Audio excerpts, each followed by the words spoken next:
Thanks. It's really an honor to be part of this. It's so important.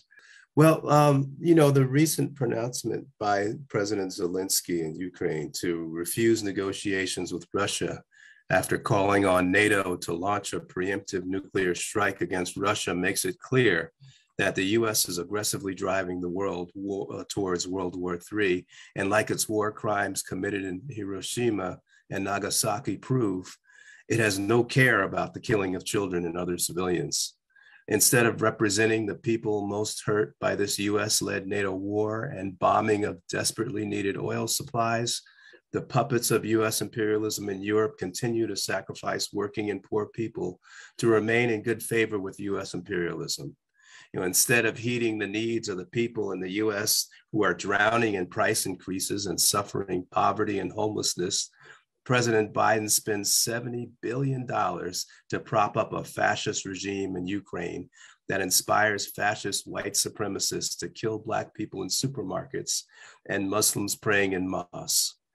Instead of helping to fight the world's needs to stop global warming and new strains of the COVID virus, the two parties of the ruling class in the US, both the Democrats and the Republicans, push us closer to a nuclear holocaust by provoking Russia and Ukraine and China and Taiwan. Instead of fighting growing poverty in the world, the US heaps more sanctions upon any country that dares to fight for its sovereignty and independence from US imperialism, thus exacerbating the poverty of children and food insecurity in the world. It's estimated that the freezing of Afghanistan's assets by the US will cause 1 million children to starve to death. And while Cuba suffers from hurricane disasters, instead of real assistance, the US maintains its crippling and illegal economic sanctions against it.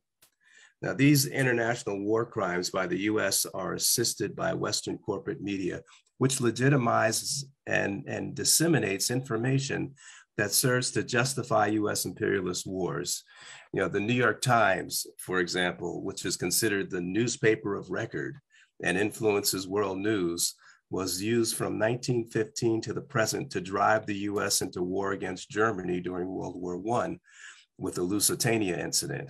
And then in 1964, in the Gulf of Tonkin incident to push war against Vietnam, to the lies about the weapons of mass destruction to push war in Iraq and kill 500,000 children, to the Libya, to Syria, and now Ukraine, using unverified information directly from neo-Nazi regiments leading the Ukrainian army. I, for example, recently came back from Lugansk, and what I witnessed and the testimony I received from the people there all made it crystal clear that the Ukrainian military is not only targeting the civilian population, but is led in many parts by Nazis. Yet this view is never presented in the corporate media in the United States or in Western Europe. And it's of utmost importance for the international community to come together in providing the truth to the world and helping to build news sources that can be trusted to counter US-led NATO's war drives, like the current lies about the referendum in Donbass region, which was far more democratic and inclusive than the elections held in the United States. This hypocrisy from the US is especially acute in the US, where now millions of Black and brown voters are being denied their right to vote.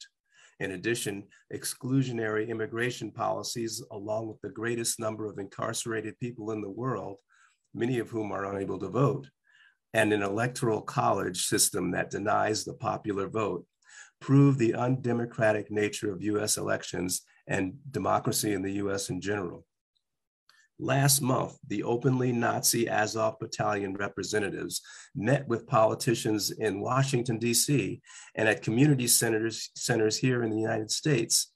And there was no condemnation of these politicians heard, which shows the weak state of the anti-war and anti-imperialist movement in the United States. The growth of fascism and the push towards World War III by NATO and its puppets must be stopped. Now more than ever, it is of utmost importance that international anti-imperialist organizations come together in international solidarity with unified strategies to fight against NATO wars. And to do this, we must also build a unified working class movement in our own countries by highlighting how these wars deny our right to healthcare, housing, and economic security, and further expose how the contradictions of imperialist economic policies gravitate towards fascism, war, and poverty. We must expose the fact that our international working class, the class that produces the wealth of nations and thus capable of tremendous power, if united, can stop this current backsliding of history and defeat NATO and its drive towards human destruction. Again, I want to thank you for allowing me to be and my organization to be a part of this most important conference. It's very inspiring. Thank you.